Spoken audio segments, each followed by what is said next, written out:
بسم اللہ الرحمن الرحیم۔ السلام علیکم ورحمۃ اللہ وبرکاتہ۔ جو امید ہے کہ آپ سب لوگ اللہ سبحانہ تعالیٰ کے فضل اور کرم سے خیر خیریت سے ہوں گے، شکر الحمدللہ رب العالمین۔ آپ صلی اللہ علیہ وسلم کے دور میں اکثر صحابہ کرام فجر کی نماز کے بعد مسجد میں قیام کرتے تھے، لیکن حضرت ابو دردہ رضی اللہ تعالیٰ عنہ کچھ دنوں سے فجر کی نماز کے بعد مسجد میں قیام نہیں کر رہے تھے۔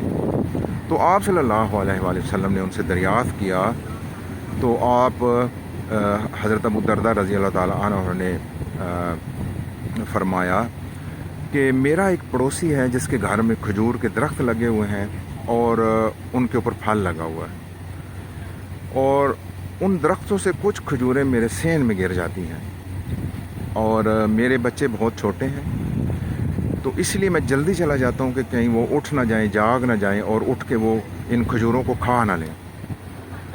تو پھر میں ایسا کرتا ہوں کہ جتنی کھجوریں میرے سین میں گری ہوتی ہیں میں ان کو اٹھا کے اپنے پڑوسی کے سین میں پھینک دیتا ہوں۔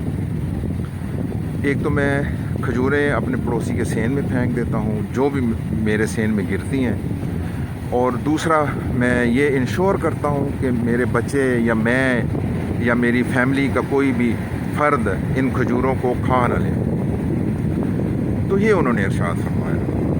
آپ ذرا اس چیز کو امیجن کریں، اور ذرا آج ہم اپنے معاشرے کو بھی ذرا دیکھیں کہ کیا ہم ایسا کر رہے ہیں۔ مجھے لگتا ہے کہ ہم تو موقعوں کی تلاش میں رہتے ہیں کہ کسی طریقے سے بھی ہمیں کوئی فائدہ مل جائے، کہیں سے بھی ہمیں جیسا تیسا بھی رزق مل جائے۔ ہم موقعوں کی تلاش میں رہتے ہیں، ہم موقعوں کی تلاش میں رہتے ہیں، جبکہ جو اللہ کے نیک بندے تھے، صحابہ کرام تھے، ان کو ایسے مواقع ملتے بھی تھے تو وہ ان سے بچتے تھے۔ یہ فرق ہے ان میں اور ہم میں، یہ فرق ہے کہ وہ برائیوں سے بچتے تھے اور حرام رزق سے بچتے تھے۔ ان کو اگر کوئی مواقع ملتے تھے تب بھی وہ بچتے تھے، اور ہم موقعوں کی تلاش میں ہوتے ہیں کہ جیسا تیسا بھی ہمیں فائدہ مل جائے، رزق مل جائے۔ یہ فرق ہے۔ تو اسی لیے میری ریکویسٹ ہے، عرض ہے کہ ہمیں ان چیزوں سے سبق حاصل کرنا چاہیے۔ اور چلتے چلتے ایک اور بات بتا دوں کہ یہ جو رزق ہے، رزق یہ اللہ سبحانہ تعالیٰ کا فضل ہے۔ اس نے ہر بندے کا رزق لکھ دیا ہے، اب یہ اس بندے کے اوپر ہے کہ وہ اس کو حلال طریقے سے کما لے یا حرام طریقے سے کما لے، تو ملنا وہی ہے۔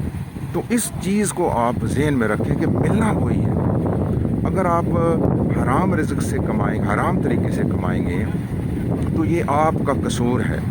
اگر آپ نہ کماتے، تھوڑا صبر کر لیتے، تو وہ جو آپ نے حرام ذریعے سے کمایا وہ آپ کو حلال ذریعے سے بھی مل سکتا تھا۔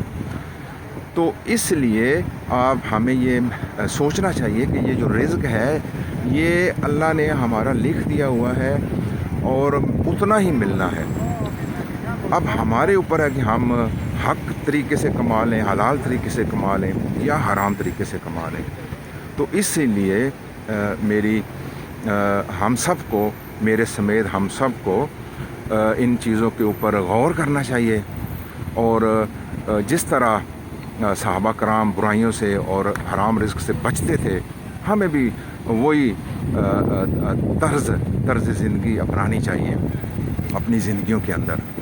میں آپ سب لوگوں کا بڑا شکر گزار ہوں، اور شکر الحمدللہ رب العالمین۔ آپ سب لوگوں سے اجازت چاہتا ہوں۔ السلام علیکم ورحمۃ اللہ وبرکاتہ۔